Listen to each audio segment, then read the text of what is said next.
Uh, this is a very important article, Neural Turing Machines from DeepMind.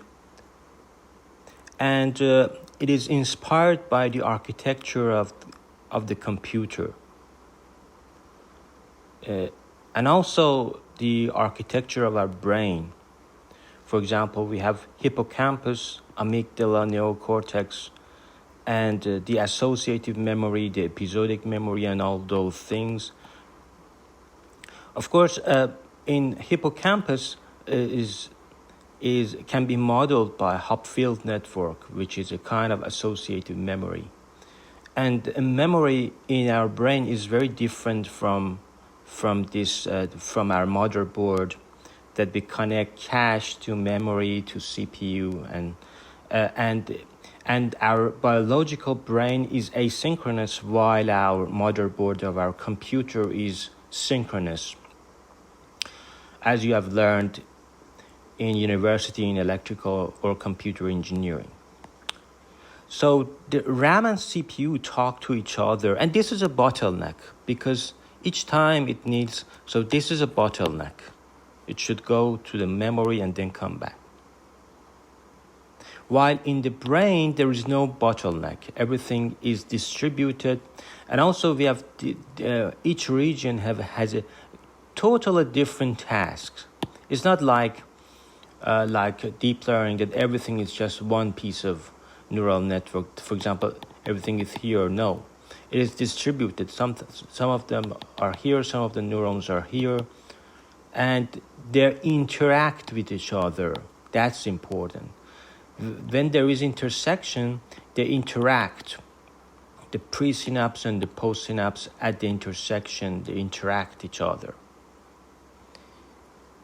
So you know the Von Neumann architecture from the university, and it is really beautiful.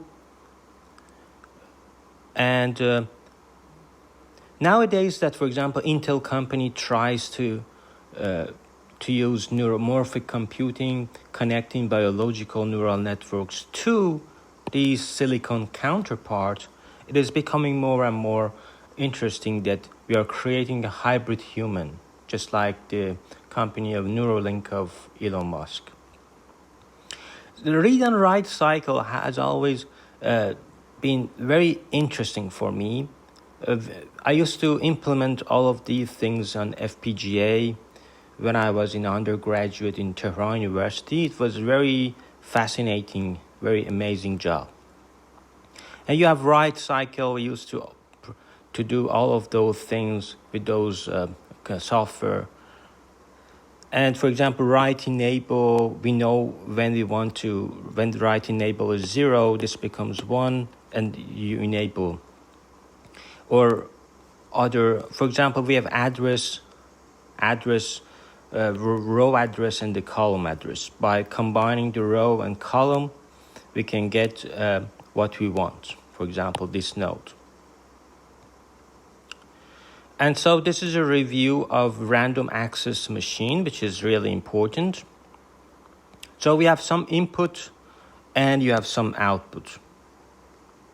But the program counter says, for example, which instruction. So I used to work with assembly language 20 years ago to understand these things for the homework of the university in Tehran University. So, and then we have registers. They're faster than memory. They're very, very fast.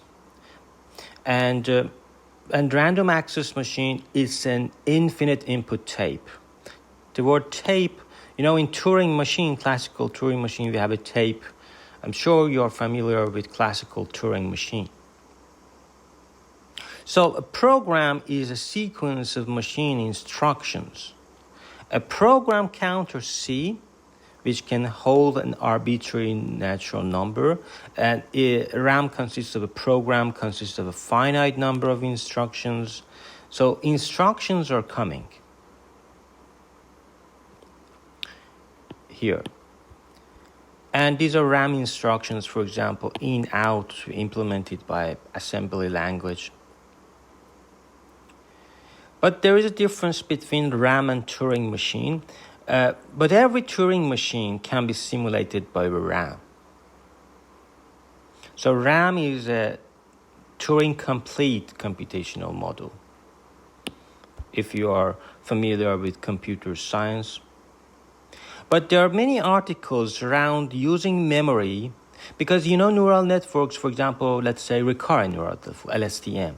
It is very nice, although it has short-term memory, long-term memory. But when this becomes very long, it becomes tedious, it has many problems. That's why we need another thing, which is a kind of external memory. So consider LSTM as having a memory with internal memory. And the idea of neural Turing machine is to augment the classical deep learning with the memory, which is external, such as, for example, your external heart or the unconscious part of your brain, higher than cortex region.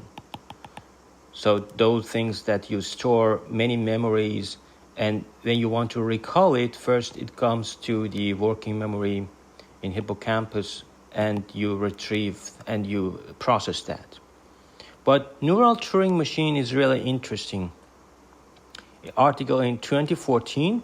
Of course, it was very elementary. In the next lecture, I will explain their enhanced version, which is more realistic. It can do much more important tasks than just copying or very simple tasks. So as you see, there are many ideas in this, and I will explain this article in the next lecture. This article is also interesting because it uses memory for machine translation, so it augments those recurrent neural networks with some memory as well. And you can also use it for reasoning, because my interest is machine reasoning. And because if you do machine reasoning very well, you can do argument mining in computational. So it's just a zero-shot travel from reasoning to argument mining.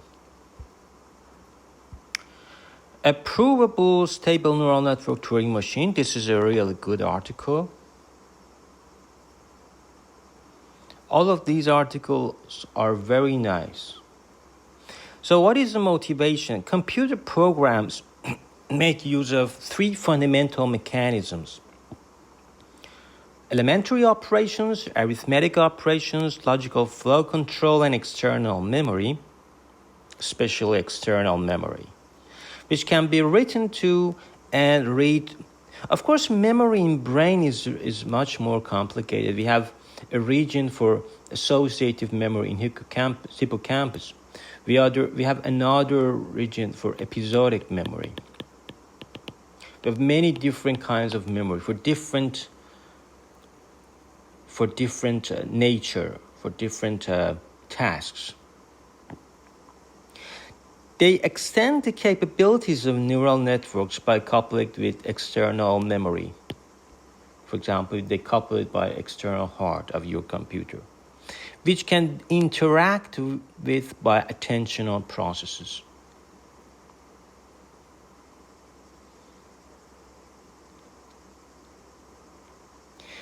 The combined system is analogous to a Turing machine or von Neumann architecture, but is differentiable.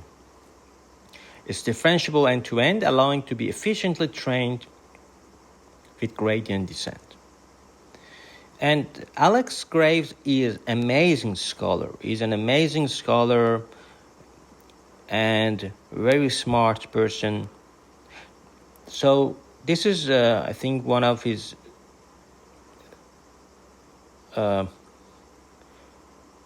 so the controller is a neural network. So instead of CPU, DeepMind company uses the word controller.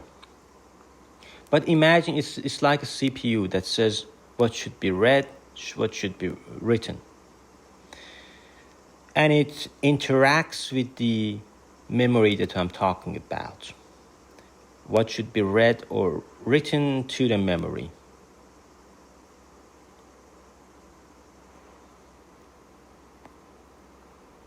So So we have external input, external output. And this is the neural Turing machine architecture. Because interaction with memory is highly sparse, the neural Turing machine is biased towards storing data without interference, because it is highly sparse.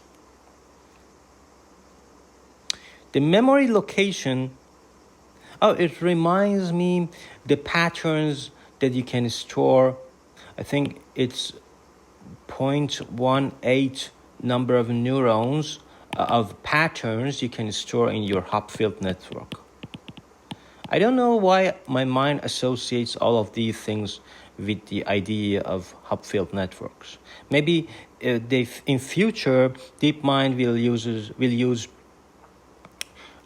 Hopfield machine and augment it with Hopfield machine. I hope they do so. Otherwise, I will write an article about it.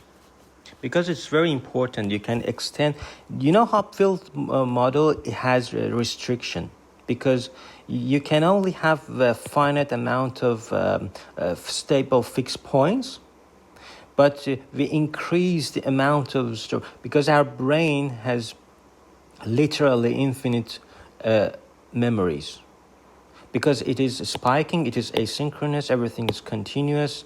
That's why there are infinite possibilities. But we don't use infinite possibilities of our brain, because we don't believe in that. So when we want to read, this idea is very important. This paradigm, I've seen it in several articles. So M of T be content of N by M memory matrix.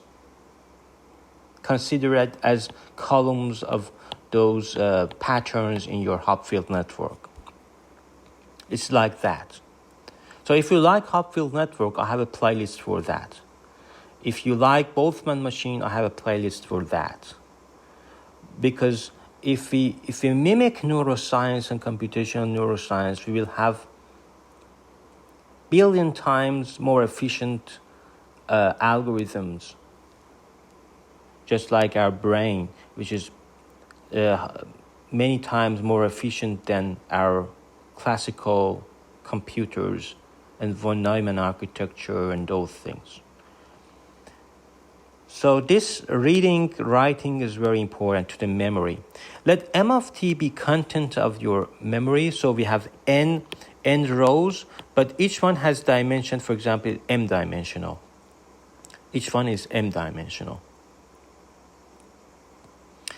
And n is the number of memory locations from, for example, this address, and m is a vector size because it's the content of that. For example, each word, when you want to word to vec, you have, for example, 200 dimensions for each of them. And let W of T be a vector of weightings over the n locations emitted by a read head at time t. Since all weightings are normalized, the n elements obey. So because they are normalized, it is 1. The sum of all of these weights are 1.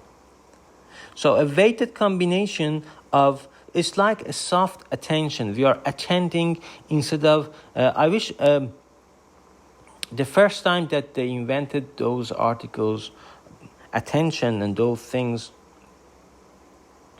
they could make a generalization of attention by saying that we attend different pieces of, different locations of memory. It's more general because each memory can be a sentence. And this is more natural. Of course, I have another secret idea that I will reveal later in my archive article. Because if we mimic our brain, then we can see that all of deep neural networks and all of those things, we are looking at it as a one-dimensional object, while brain is a three-dimensional object. The reason that it is one-dimensional in your classical deep learning is because all of these things that you are doing is synchronous. You go, all of the neurons are updated from left to right at one time. It's just like a clock of your computer. And this limits everything. It's just you are doing nothing. It's just you have just one neuron, or n number of neurons, depending on this dimension, this one-dimensional dimension. And so when we are reading, we are focusing on different pieces of different locations of your memory. For example, W at different locations we are attending. If the weight is more, it means that we are attending at that location, and it's like softmax. So we are attending at different memories. Some of them, it's not very hard constraint. It's not very hard. It's not hard attention. It's a soft attention. It's continuous. Some of them M1, some of them M2, some of them M3, and so what about writing? For writing, it's very natural. They have an erase vector. What if erase vector is 1?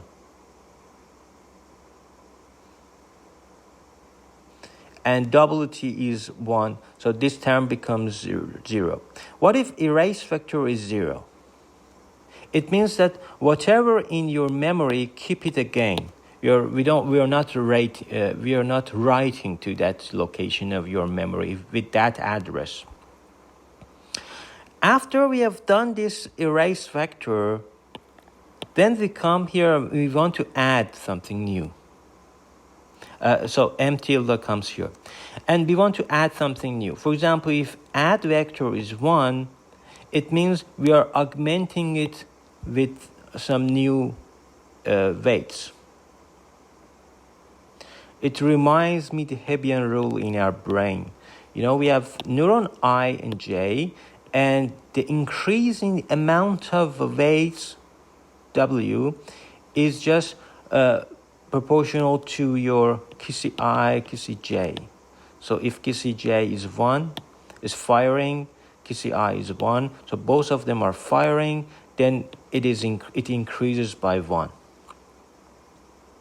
So you see, this is biological, very beautiful, Hebbian rule, very simple. This is something which is invented by human. Human is DeepMind company.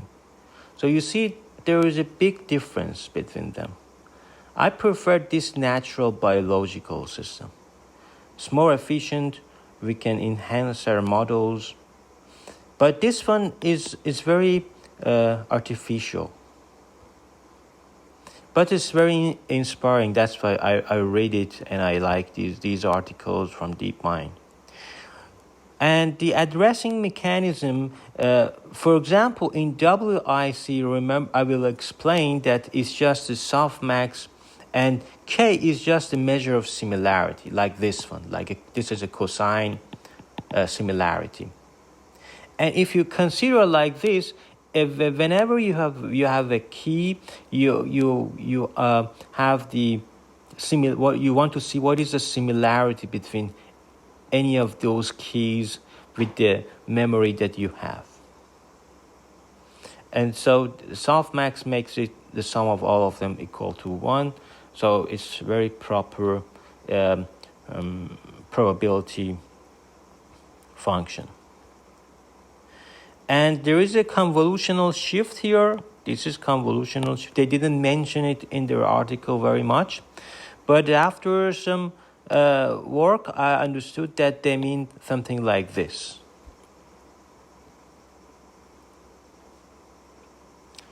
And the addressing mechanism. So although we have not shown the equation of reading or writing, we have not described how the weighting are produced, they have explained all of them in their appendix. These weightings arise by combining two addressing mechanisms with complementary facilities. The first mechanism is content-based addressing. They have invented some chips called memory address content-based addressable memory, and so it says what is not only you have address and data, it says the matching as well. shows which one has the highest similarity as well.